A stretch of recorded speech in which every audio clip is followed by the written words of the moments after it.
Hi everyone, I'm Susan Birch and welcome to another episode of the Health Detective podcast. After a bit of a false start this morning, I am absolutely delighted to introduce you to Theresa Wright. Now, Theresa and I met online a couple of weeks ago and had the most amazing, profound conversation, and I've been really looking forward to introducing her to you all. So Theresa is a registered dietitian.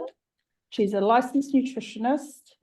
She runs the Renaissance Nutrition Center in Pennsylvania, I think you said, Theresa. And food addiction is her specialty as well. And I know that's something that we all, or many of us, suffer with, and myself included with my moments. So Theresa, thanks so much for being patient. We finally got connected and joining me today. Thank you for having me. It's an absolute pleasure. Would you start off just talking, we talked a bit about your background. So when we talked the other week, you filled me in a little bit on your background. And that was a really profound story that really touched me very deeply. And I just wonder if we could perhaps start there, leading into how you got into becoming a registered dietitian and nutritionist and, helping people with their weight loss, their food addictions, and all these other wonderful things you do. Well, I was raised in a little town in northeastern Pennsylvania. It's 10 blocks long and 4 blocks wide. My father was a coal miner, and he became an appliance repair person. And my father drank 3 cases of beer, a couple fifths of whiskey, and a couple of bottles of wine a week. And he was a sober, nurturing parent. He believed in me. My mother, on the other hand, had a lot of what I find in Al-Anon these days of anger and depression and frustration. And she seemed to think that my father's behavior was often my fault. And she told me I'd never be a good enough mother and that no one would ever love me. And that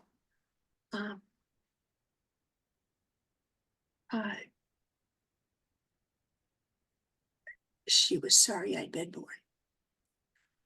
And my father loved me and believed in me. And this was I was born in 1946. I'm 77. This was a long time ago. And they called my father down to the school when I was in 8th grade. And I was terrified. I thought I did the worst possible thing. I mean, what could I ever have done that was so awful that they called my father to the school? And my mother wanted to know that too. And Daddy came home from the meeting very happy. And he said to me, "You girl, you're going to college." And I said, "Okay." Sometime later, my father took me aside and told me that he wanted me to choose a school that was far enough away from home that I had to live there. And he wanted me to go to that place and make a decent life for myself. And at first I thought it was rejection. And then I realized he was offering me an escape. And I took it. And I picked Drexel because Drexel is in the middle of a big city in Pennsylvania named Philadelphia. And it calls itself the city of brotherly love. And I believed that. I was wrong. But anyway, I came to Philadelphia in 1964 with my first store-bought dress in my suitcase. I had so much to learn. I'd never ridden a subway before. I'd never eaten at a buffet before. It was just very weird. And things were totally different from what I was used to and what I expected. And I wanted to be an electrical engineer. but Daddy told me that girls couldn't be electrical engineers. So I picked the part of home economics that had the most science. And I'll never forget, I know it was 1964, and that's a long time ago, but I was in one of my first nutrition classes because I wanted to be an electrical engineer, but when Daddy said that girls couldn't be electrical engineers, I thought, well, I'll take the part of home economics that has the most science, and then I'll switch to electrical engineering when Daddy isn't looking. And I was in one of my first nutrition classes. You know, I don't know how schools work in New Zealand, but this was a big auditorium with 150 people sitting in the auditorium. And the teacher was up in front of the class with his slides and moving objects.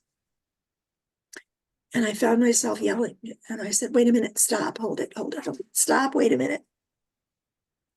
Are you telling me that the chicken I ate for dinner last night is going to become my heart, my lungs, my liver, my eyeballs? And he said, yes, dear, it's exactly that. And I'm going to show you how the body does that. From that moment on, I was fascinated. I am still, years and years later, fascinated by the way the body uses food to repair and replace and maintain itself, and the differences in our bodies, and the differences in the foods our bodies need, and the difference in the way we eat and what we've been taught to eat, etc., have just fascinated me. I got married right as I graduated from Drexel, and by the grace of God, I'm still married to that man 55 years later. I worked in a research laboratory for a while, and then I had my son. And when I had my son, I hit what today they call family of origin issues. And I went to a therapist, and he was very kind. And he said, I know how I can help you.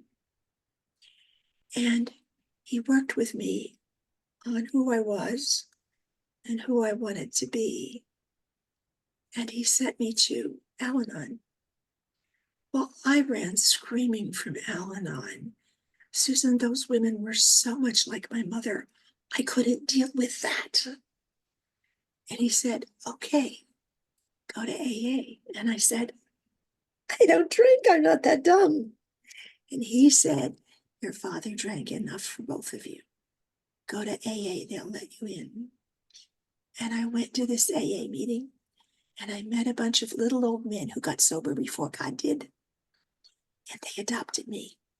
And they taught me about spirituality and powerlessness and turning things over. And they taught me about how it wasn't my fault my father was drunk, that this was a physical thing that happens in the brain. And it wasn't my fault my mother was nutty. This is a physical thing that's an emotional response to my father drinking. And what I had to do was decide what I wanted to do and who I wanted to be and how I wanted to be. And literally the therapist gave me a list of personality characteristics. And he said to me, mark off the ones you have and want to keep, and mark off the ones you have and don't want to keep, and mark off the ones you want. And it took me weeks to do that. There were more than 100 personality characteristics. I had to look up what some of them meant. But I chose what I chose. And he said, okay, now let's teach you how to be that way. And that's where we started.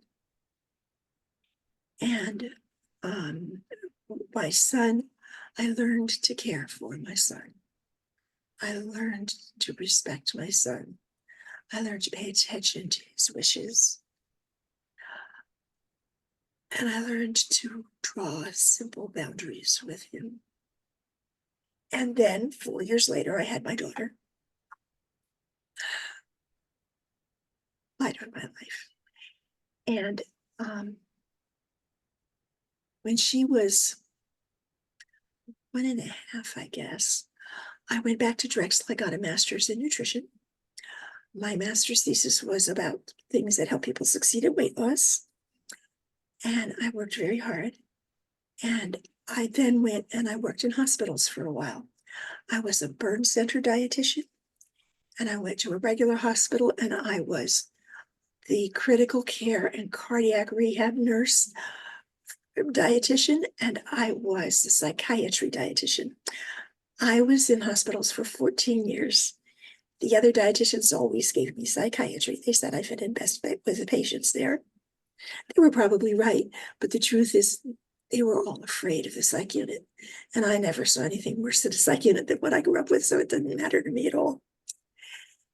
And I loved the intensive care and the coronary care and the cardiac rehab and the burn center. I was mixing up tube feedings for these badly burned patients and pasteurizing them in the kitchen. It was fascinating and glorious to see these badly burned people recover and grow skin again. It was wonderful. And then I was working at the hospital of the University of Pennsylvania, and I was teaching a weight loss class. They called it Dump Your Plump.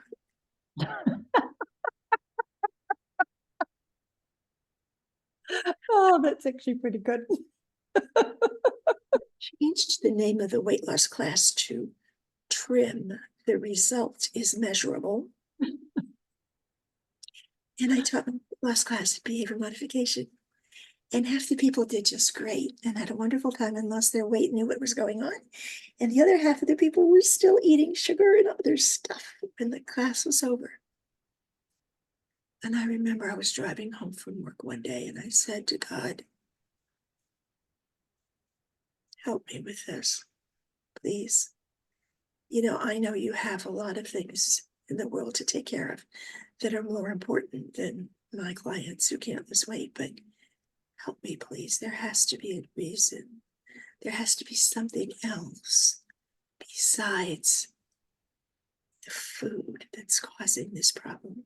Show me what this is so I can help these people. And a few weeks later, a woman came into my office who was a registered nurse working at University of Pennsylvania Hospital, and she had to have her schedule changed. And she was following a special food plan from a special rehab in Florida. And it was a very different food plan. And I looked at it and I said to God, another fad I have to dismember. And God said, no, shut up and pay attention. I want to teach you something. And so I paid attention. And I changed her food plan so that it matched with her schedule as a nurse. And she discovered that I knew a little bit about 12-step programs because I'd been to AA. And then when adult children and alcoholics were invented and Codependents Anonymous was invented, that's really, you know, the place that's designed for me. And a couple of days later, I got a call from the woman's therapist and said, she wanted me to come over to New Jersey and talk with her, and I did. And she said, Theresa, you're very good at what you do, but you're missing something. And I said, what am I missing? She said, food addiction. And I said, what's food addiction?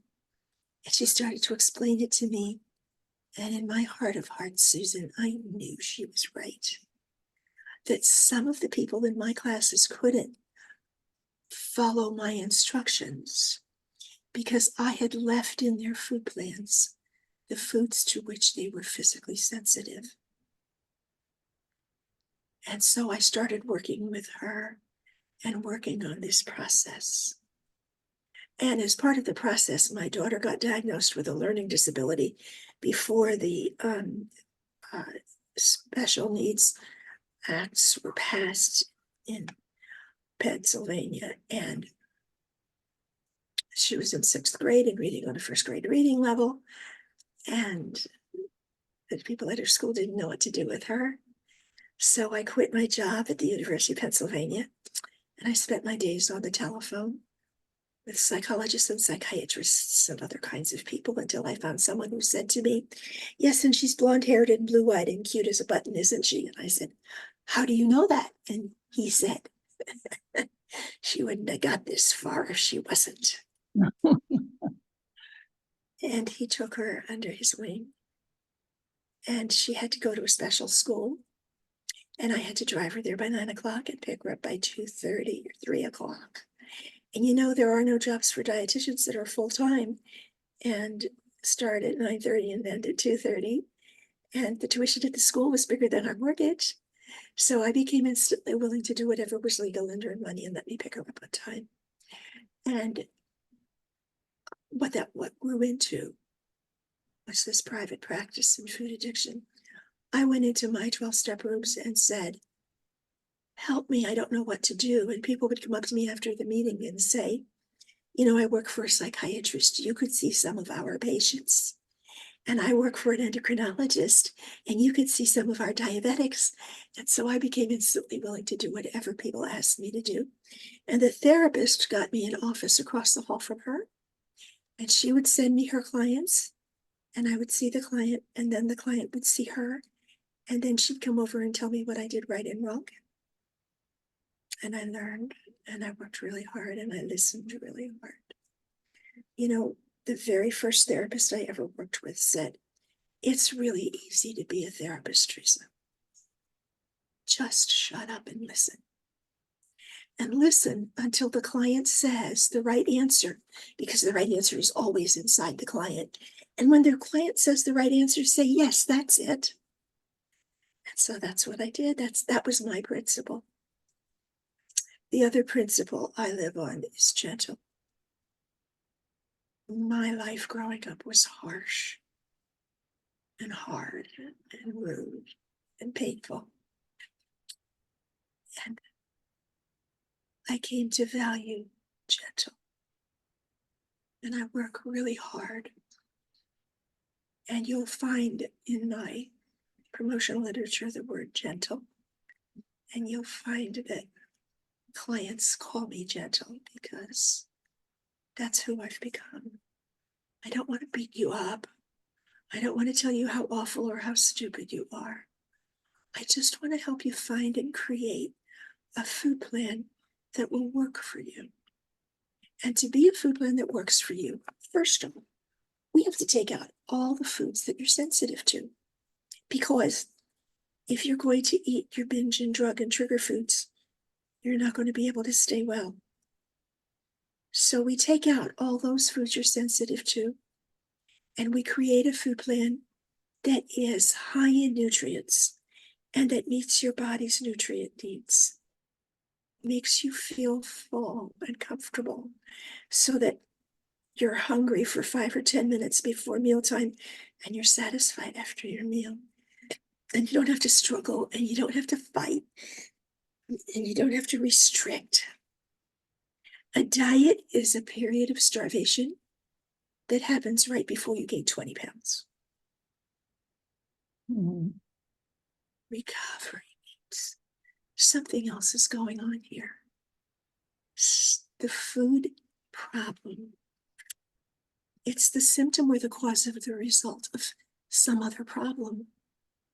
And what we have to do is set aside the food and find the other problem and fix it. And I found the 12 steps of Alcoholics Anonymous and Overeaters Anonymous to be incredibly powerful in my life and in my clients' lives for helping us work through the pain that we've suffered in childhood and helping us not to recreate that pain in our own lives. And so after 2 years, when I was driving my daughter to that school for 2 years, and she'd say, I'm so sorry you have to work so hard, Mommy. I would say, learn to read, it'll all be worthwhile. And the principal called me after she'd been there for 2 years, and he said, I've never seen a child work so hard to learn to read. And she's on grade level, and we can send her to a regular school.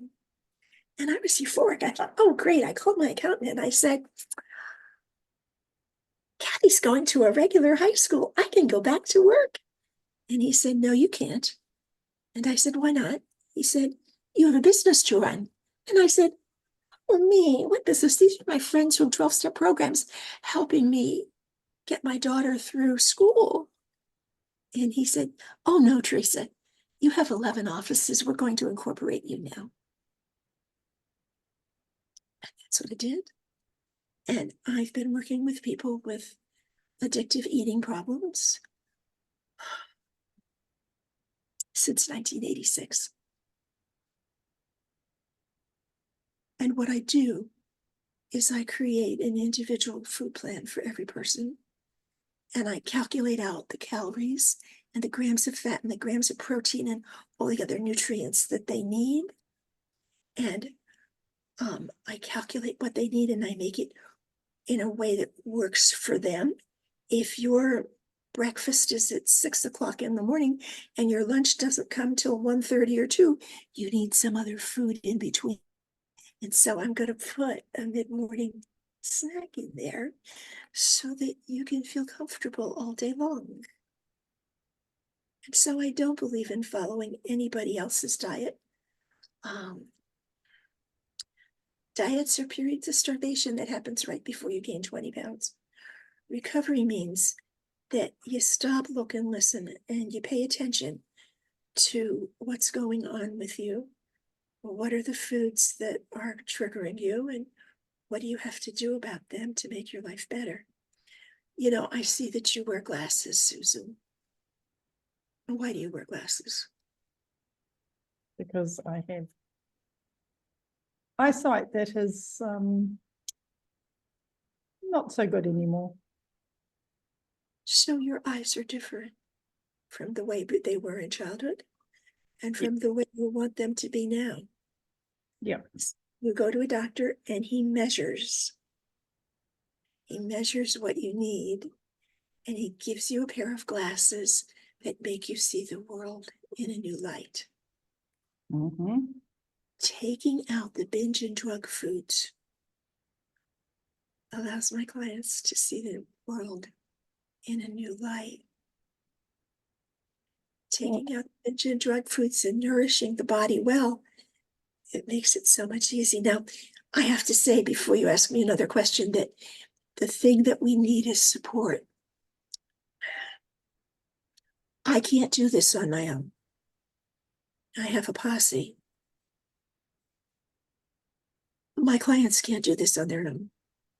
They go to OA or they go to another program that helps them, and they need a posse of people who support them and hold up to them what they want them to become and help them become the people they want to become. And then we're free. And I also need my higher power. I think God has been active in my life since I was in grade school. The God I believe in is gentle and loving, and yet he has standards and he calls me to uphold his standards. And that's okay with me.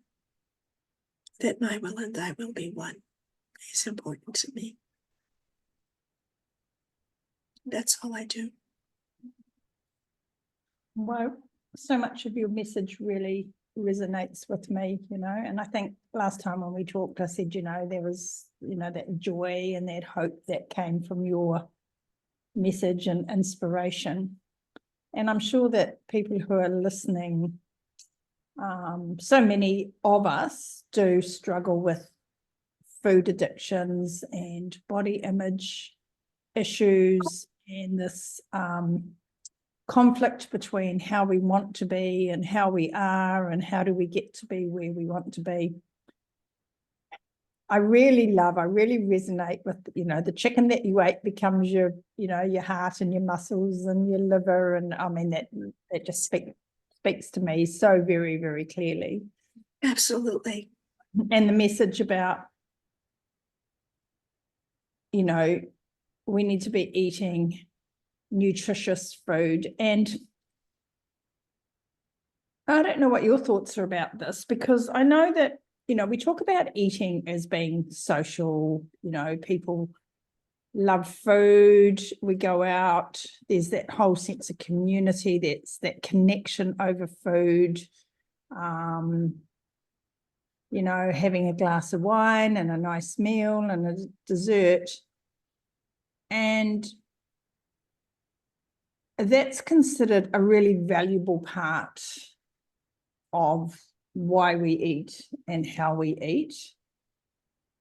But I also see it as being quite a challenging part of why we eat and how we eat, because we tend to make less good choices for ourselves. We tend to feel a bit of social pressure to partake or over partake in certain things. And we build up this expectation that every time we eat, food is a treat. It's got to be yummy, and it's got to be a treat, and it's got to be something special. And we can't just eat something because it's good for us. So, And what else is a treat in your life? pardon? What else is a treat in your life? Well, I think feeling good is a treat in your life. I think waking up in the morning and feeling really well and feeling like, gosh, I feel good and I'm excited to start my day is a treat. Like for me personally, hanging out with my grandchildren is a treat. They're absolutely delightful and I love them to bits. And, sitting on the floor playing cars or something with them, or whatever, going for a bike ride with them. I mean, those things are a treat. Going out in the forest and taking my dogs for a walk. To me, that is a treat. But I understand that that's not necessarily how everybody views a treat. And I suppose also the food I eat, I don't really think of that I'm sacrificing something. I'm thinking about eating. I mean, I like it tastes good, and I know it's nourishing and it's good for me. So, and I've been in that other place. I've been in that place where I'm not eating well. My mental health wasn't that good. I struggled, you're struggling with your weight and all those sort of social impositions that are put on us. So, yeah, I'd rather make those good choices about food and have treats somewhere else, which doesn't mean that you don't have some dessert or a piece of Christmas cake or something. It's just that it doesn't have to be every day and most meals.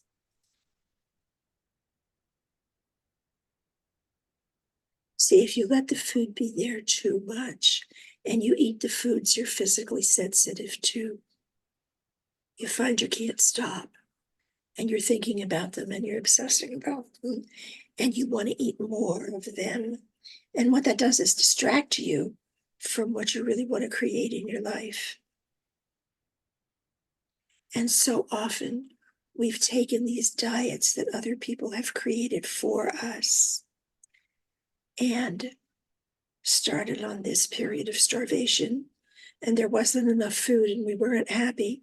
We didn't get the foods we want, and something went wrong, and we went to the food that always worked for us, that always comforted us, that felt good to us. Well, I'd like to talk a bit more about that, because I'd like to touch on the effect of food on our neurotransmitters. So when we're talking about feeling good after we eat, the ability to make good decisions around our health and, our lives, and stay focused on our goals and motivated, we kind of think that that's a willpower, self-discipline sort of character attribute, rather than understanding that the role that our neurotransmitters in our brain and all the neurons in our brain play in that process. And that when they're out of balance, it's almost impossible to do those things and stay focused and motivated and make good choices all the time, because we're battling against ourselves and our own thoughts and emotions a lot. And the food we eat, exactly like you said about that chicken, the food we eat actually builds those structures and enables them to work properly. Mhm. It actually does.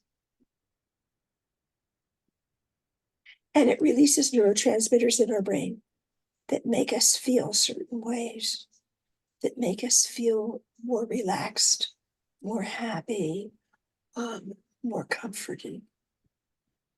And we have to learn to use food to let our brains feel that way.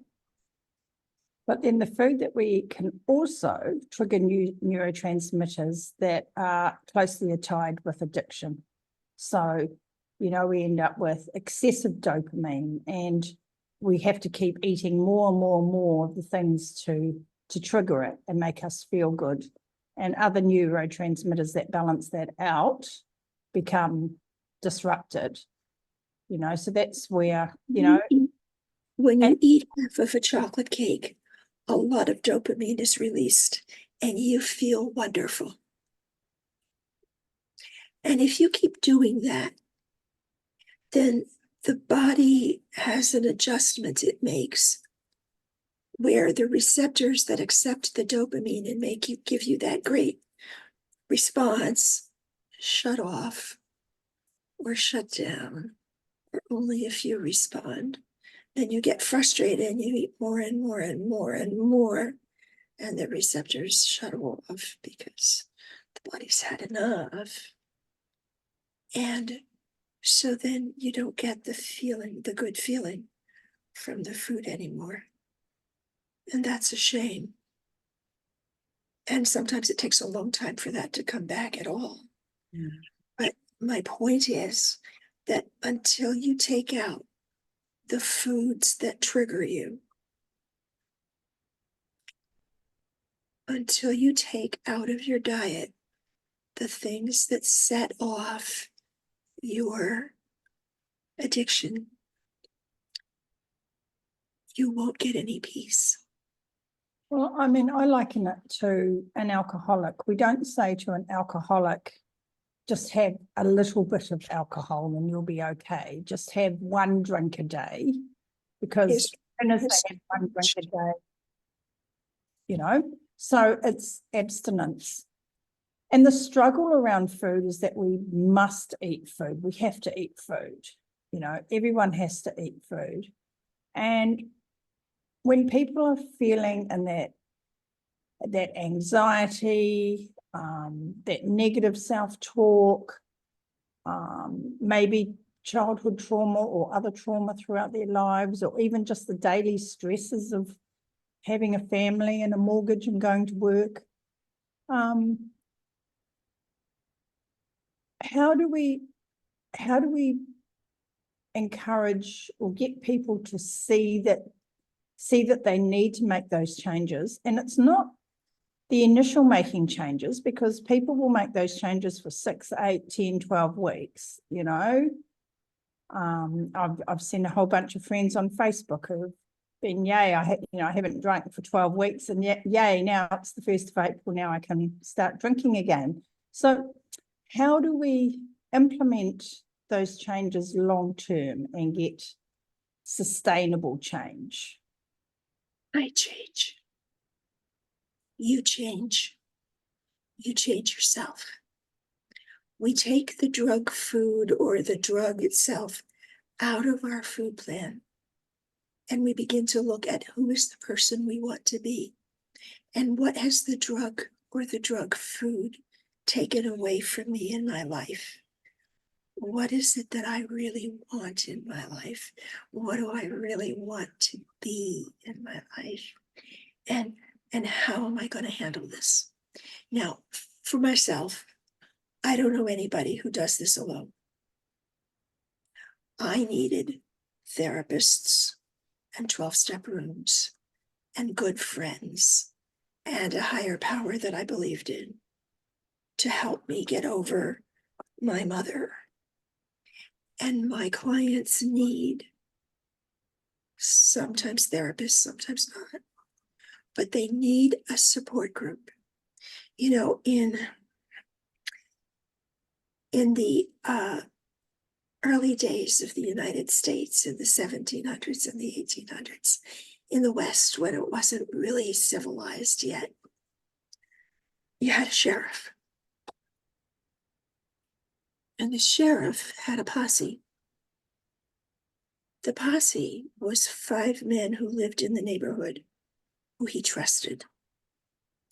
And when something went wrong and somebody robbed the bank, or someone was kidnapped or something, the sheriff would call his posse and they would go out and they would solve the problem.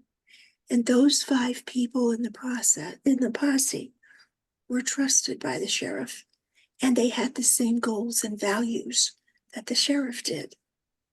And so it worked. It worked. And things got better. Now, And last time we talked, you said to me about getting in touch with the OA, which I did, but I haven't heard back from them. But I will follow them up, because that could be a good starting point for people who need their posse, to be able to call on their posse to help through some of this. Please do. I'm surprised that they didn't respond to you. I sent them an email and I told them that I was going to do a podcast with you and that I'd like more information because I wanted to share it on this podcast, but I haven't had any reply, unfortunately. Okay, tomorrow I'll call my friend at OA and talk to her about it. So it was the New Zealand branch that I contacted. So yeah. Anyway, that could be something that people could, you know, anyone listening who is resonating with what we're talking about, who is saying, look, I know I have a problem, but you know, a lot of it is you don't want to change. Like, you want things to be different, but you want to do it doing what you're doing now. Like, you don't want to make those changes, and you can't imagine your life making those changes. You can't imagine your life with, you know, I talked to a client earlier and she said, well, does that mean I can't have birthday cake at a birthday party? You know? And, you know, and that's like the alcoholic saying, well, does that mean I can't have a drink at Christmas? And I mean, the true answer is no, you can't. No, but if you work on it long enough, you won't want to. Yeah.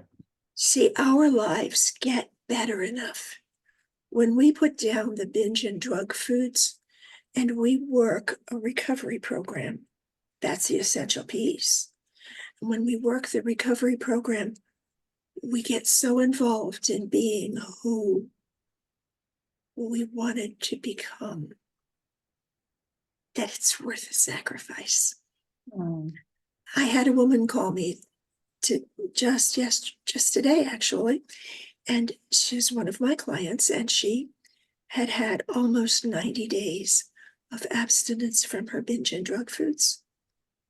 And then she made a mistake and ate the wrong thing. And she said, Theresa, before I ate that stuff, I felt good. I was able to handle this life of mine, and I felt strong and powerful. And that's what she needed to be. And she said, I have to get back to doing the food the right way because I want to feel good. And of all the people I've spoken to in the last 37 years, every one of them has told me when they are abstinent from their binge and drug foods and working their recovery program, they become the people they have always wanted to become. And they're not willing to sacrifice the person I am for a piece of chocolate cake. So, I mean, really the message there is being very, very clear about who the person is you want to become, you know? And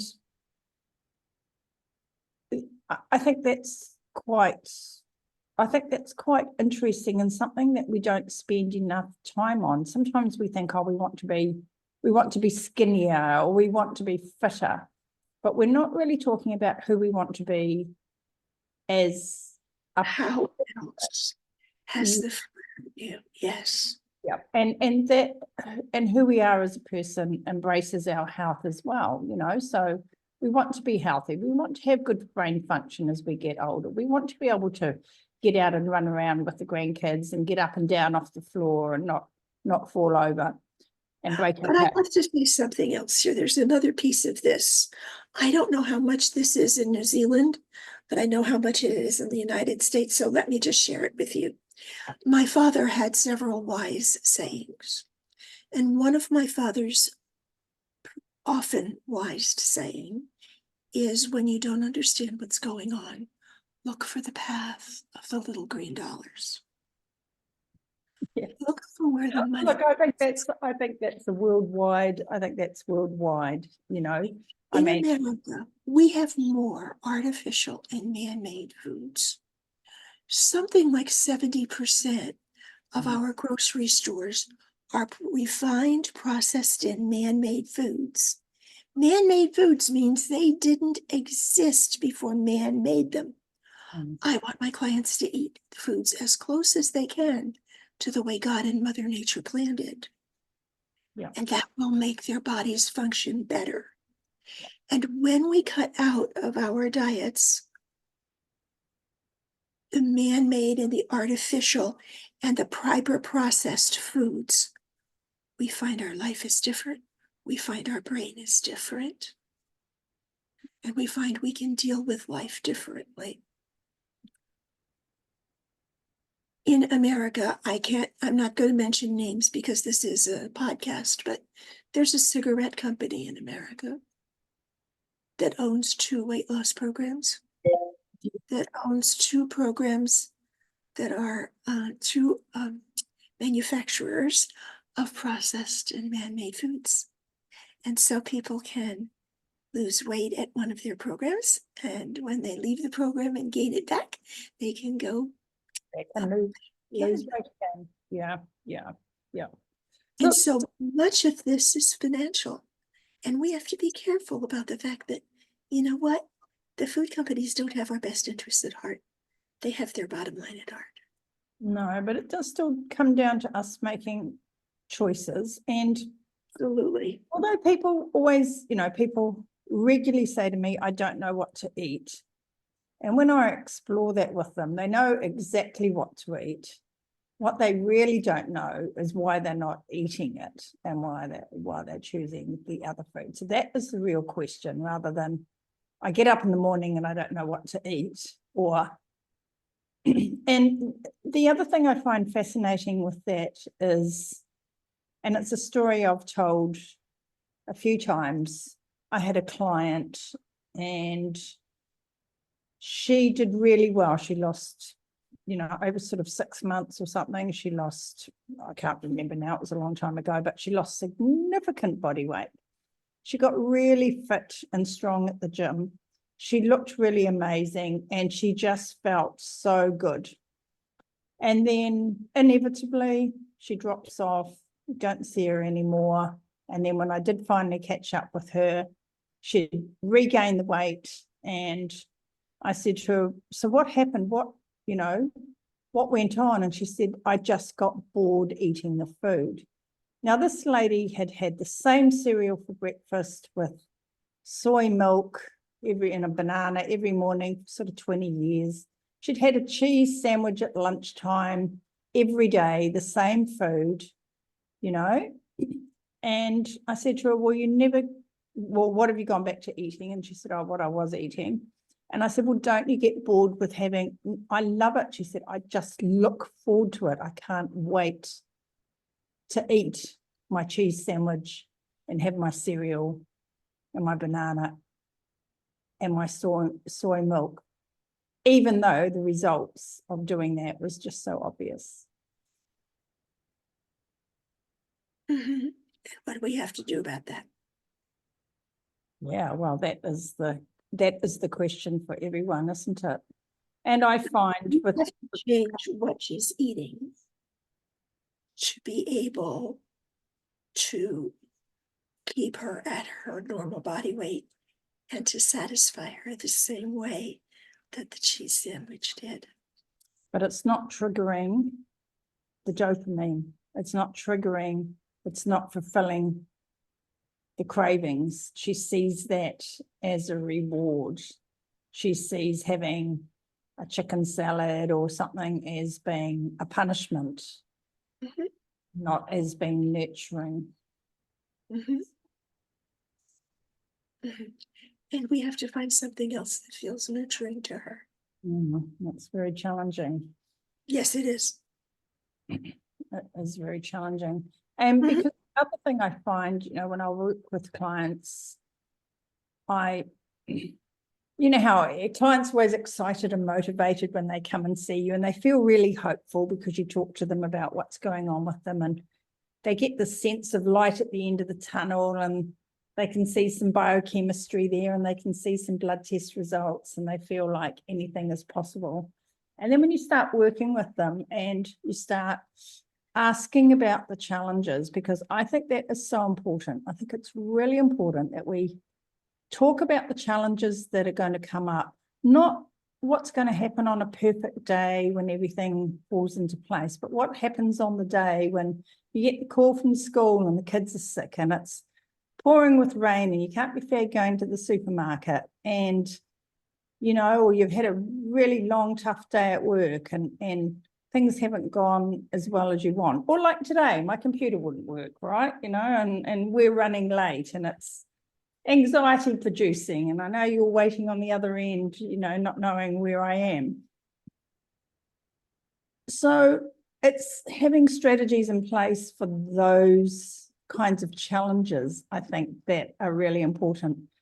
But I find overall clients don't want to talk about them. They want to talk only about when it's perfect and beautiful and going well. And they don't want to go, the reality of my life is I got up late, the kids were sick, I couldn't get them out the door. My son left his lunchbox in the car and I had to take it back to school for him, and I'm running late for work, and I had a client to see or a presentation to do, and then I skipped a meal, and then I was starving, and then after work I just wanted a coffee and a muffin, That happens.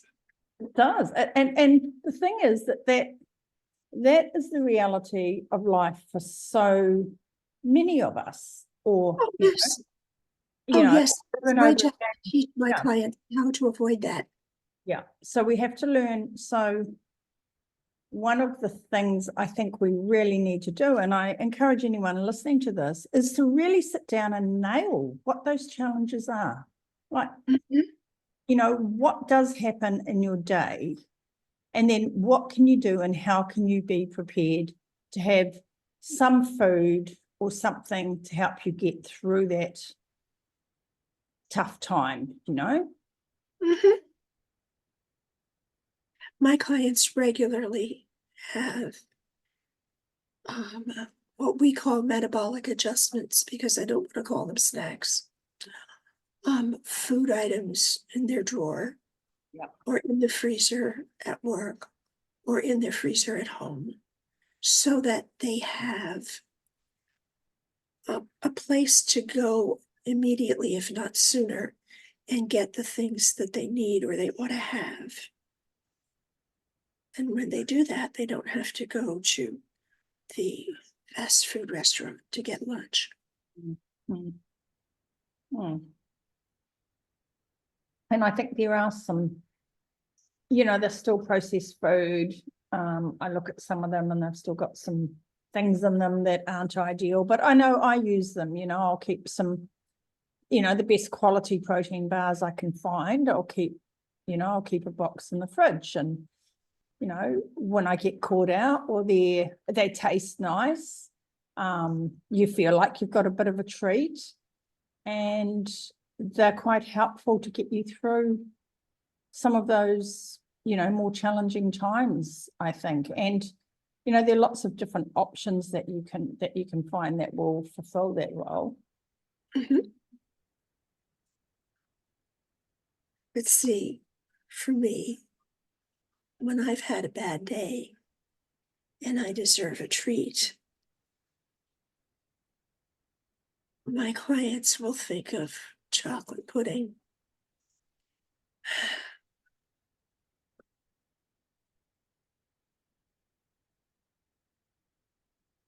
I'll think of an hour with my knitting needles. Right. Mm. Or with a novel that I'm reading. Yeah. Yeah. What we have to do is we have to create those positive experiences and those comforting experiences, and we have to use them.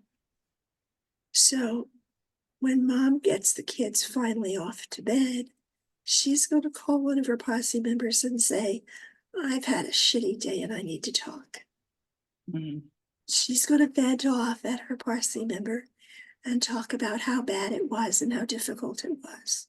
And when she's done doing that and the posse member has supported her and loved her through it, and maybe offered a suggestion here or there,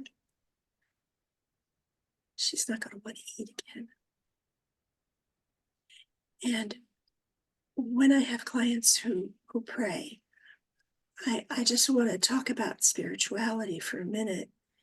I was raised a good Catholic girl. I had to readjust my vision of my higher power when I came to recovery, but inside me, there's a woman. Her name is Gertrude. And she tells me I am stupid and incompetent and incapable and don't deserve and am useless and hopeless. And I say, thanks for sharing, Gertrude. And then I walk over to the real Theresa, because inside me, there's another portion of me who is the person I really want to become.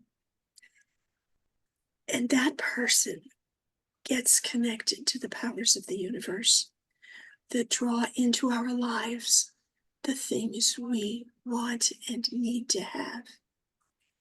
And if we maintain that connection with that power of the universe, I call him George. Let George do it. I can get the peace and comfort that I need. And I can get the support and feedback that I need. And that's essential to my continued recovery. And I love it, and I really resonate with those concepts.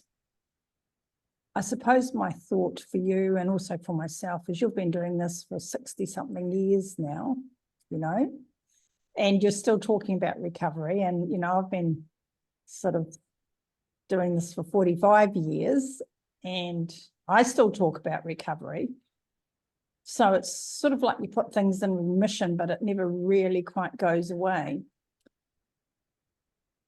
And a lot of it comes with practice. A lot of it comes with falling over, getting up, having another go, falling over, getting up, having another go. And then I think, that food, we are what we eat. That food that we eat makes us. So I think when we've got that good nutrition in us, it is easier to come back onto track.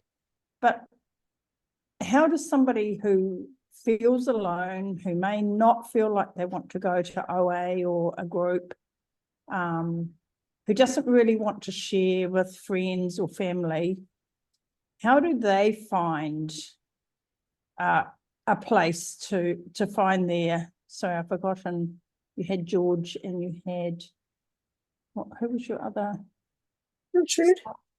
Gertrude. When Gertrude is there banging on the door, how do they find the way of saying, thank you, Gertrude, and then going and finding their Theresa, No, it's more like, Gertrude, go climb back under your rock. I don't want to hear from you. I don't want to see you. Go away. Yeah, so that really requires awareness, doesn't it? Like that really requires introspection and awareness.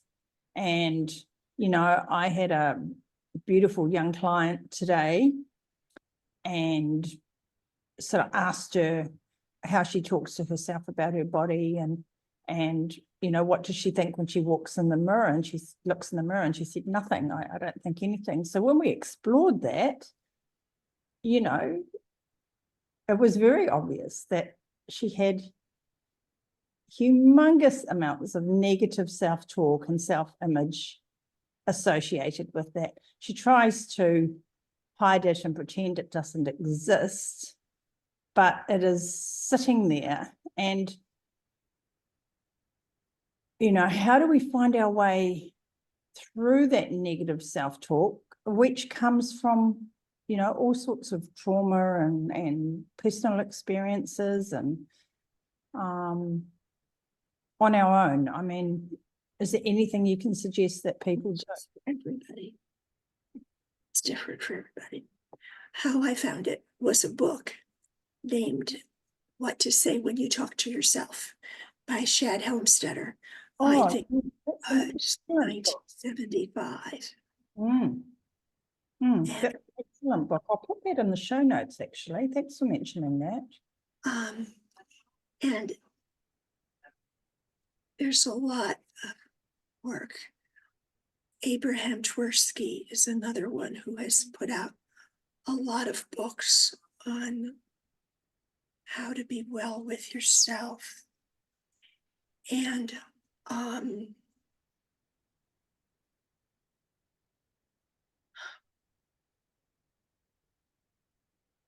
Nicole Avena has just written a book named Sugarless that talks about sugar and sugar. And I'm writing a book. I'm going to have that out. And I have some materials that I could send you if you want something to give the clients. But what I have to do is I have to pay attention to what I say when I talk to myself. So when I was waiting for you to come on, you were stupid, Theresa. You should have found out how she was going to get to you and made sure that she had your correct address before you set up this meeting today. And there is that voice in my head sometimes that goes around like that. And I just have to tell Gertrude to shut up. Leave me alone. Or do you have a good suggestion, Gertrude? Well, Gertrude said, why don't you email her and see if you can raise her that way? So I was in the middle of emailing you when you found me. We managed to connect because my crazy darn computer was having one of its meltdown moments and deciding I'm not working today. Now I have a group of 5 to 7 sentences that I say to myself every day. One of them is, I'm a good and decent woman and I'm doing the best I can. There are a number of them that I say, depending on where my situation is in the day. And I just write, it's called a mantra. And Shad Helmstetter has it in his book. And Abe Tversky has it in his book. And who else? There are so many books on this topic. Marty Lerner has it in his book, that what we say when we talk to ourselves comes true in our lives. And so if I say I'm fat, stupid, and ugly, and this is hopeless, the body thinks that's what we want.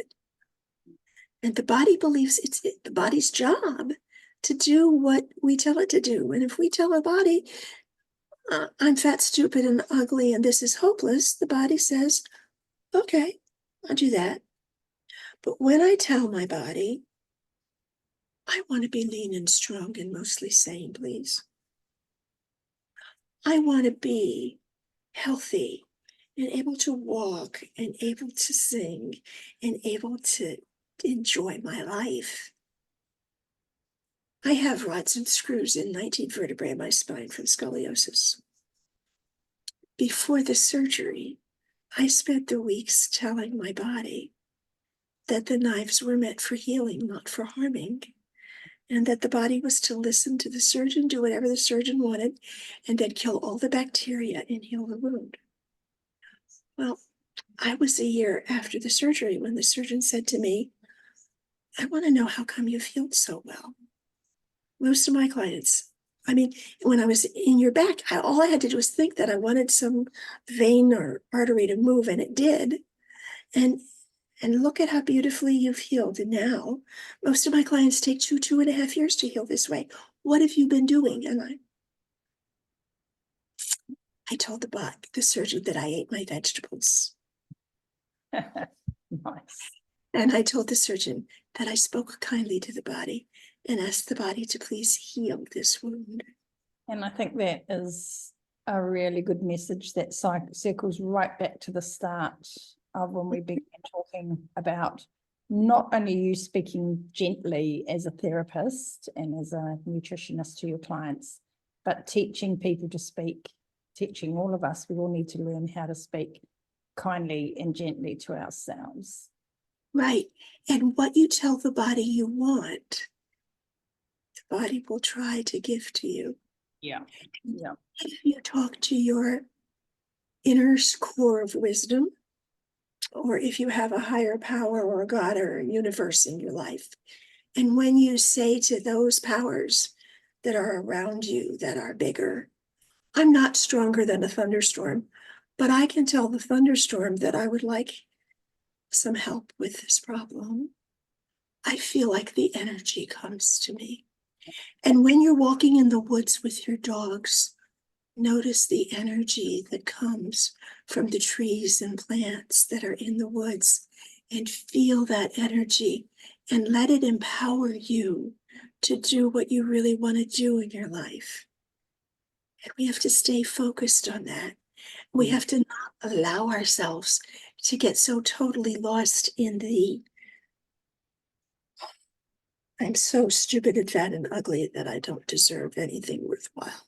Well, I mean, one of the things in my work, and one of the things I'm really focusing on with my podcast and really trying to encourage with my clients and with my group training programs, is by coming back to the science that you talked about in the beginning, that science of nutritional biochemistry that we love so much, and looking at our bodies gently and looking at our bodies going, you are so remarkable, because all these trillions of reactions are going on inside your body every second of every day that you're alive.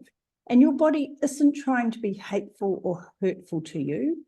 It's not trying to be fat or ugly or disgusting to hurt you. Your body is just kind of responding to what you're telling it and what you're giving it. And if we can connect with how remarkable it is, and then if we can say, well, what does my body need me to do to help it do all those things? If I feed it the right way, if I get enough sleep, if I reduce my EMF exposure, if I reduce my environmental toxins, like there's a whole range. If I give it some exercise, I'm nurturing this remarkable body that is basically fighting for my life every single day. And that takes the emphasis away from looking in the mirror and going, God, you're so fat and ugly, because we've only got one body. We're only ever going to live in the body that we've got. There's nothing we can do about that. And we can change our eye color and our hair color, but we need to nurture it into being, the body we want it to be.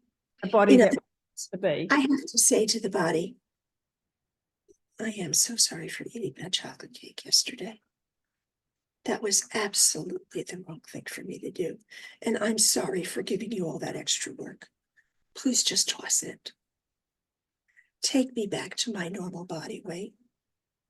Body, let's move me towards my normal body weight. I'm going to try and eat healthier foods. And I'm going to ask you to just let go of all the excess.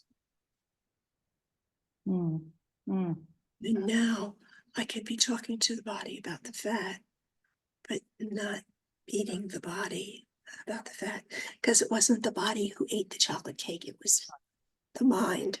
Yes. Yeah. I think that is brilliant. Really enjoyed talking with you, Theresa. You have some really wonderful insights that, I personally find quite valuable, and I will think about, and I think it'll be valuable when I'm working with my clients.